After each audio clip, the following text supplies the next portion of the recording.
విజయవాడలో నిర్వహించిన SME IPO awareness సెమినార్లో మంత్రి నారా లోకేష్ పాల్గొన్నారు. ఈ సందర్భంగా రాష్ట్రంలో కనీసం 3 లెర్నింగ్ సెంటర్లు ఏర్పాటు చేయాలన్నారు. అందులో ఒకదాన్ని విశాఖపట్నం, మరొకటి విజయవాడ, అమరావతి ప్రాంతం, మూడవది రాయలసీమలో ఏర్పాటు చేయాలని మంత్రి లోకేష్ కోరారు.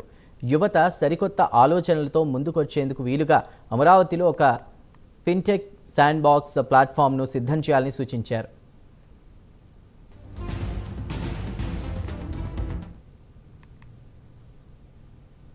ఇండస్ట్రీ వచ్చినప్పుడు ఎప్పుడు చెప్పాను, ఫార్వర్డ్ బ్యాక్వర్డ్ లింకేజెస్కి వెళ్ళాలి, లేటెస్ట్ టెక్నాలజీకి అప్గ్రేడ్ అవ్వాలి.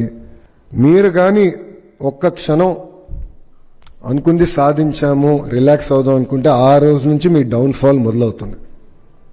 చంద్రబాబు నాయుడు గారు మాకు నేర్పించింది ఒకటే అండి, ఏమైనా సాధిస్తే కనీసం 5 నిమిషాలు ఎంజాయ్ చేసే అవకాశం మాకు ఎవడైనా 5 నిమిషాలు అవకాశం ఇవ్వడు. మీరందరూ చూశారు, గౌరవ ప్రధానమంత్రి గారు ఇంటికి వచ్చారు. దాని తర్వాత ఆయన కలిసిన వెంటనే ఆ రోజు రాత్రే సింగపూర్కి వెళ్ళాం. నేను వెళ్ళా, మాకు వర్కింగ్ గ్రూప్ ఉంది సింగపూర్ మంత్రి గారితో. ఆ మీటింగ్ పెట్టుకున్న తర్వాత తిరిగి ఢిల్లీకి వెళ్ళి గౌరవ ముఖ్యమంత్రి గారితో అస్సాంకి వెళ్ళా. 2 గంటల ఫ్లైట్. అస్సాం నుంచి మళ్ళీ విజయవాడకి వచ్చి 2 గంటల ఫ్లైట్. 4 గంటలు నాకు 22 పాయింట్స్ ఇచ్చారు ఫాలోఅప్ చేసినాక. నేను అన్నా, సార్ మీతో పని చేస్తాను, చాలా కష్టమైన పని అని చెప్పా.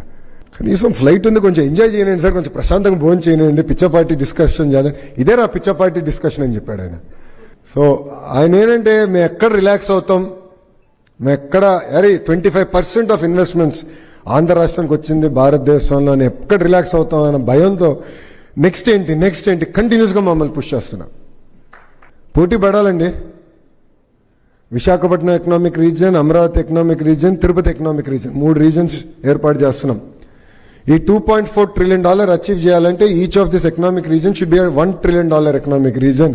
పోటీ పడాల్సిన బాధ్యత ఇక్కడున్న ఆంట్రప్రెనర్స్ అందరి పైన కూడా ఉంది.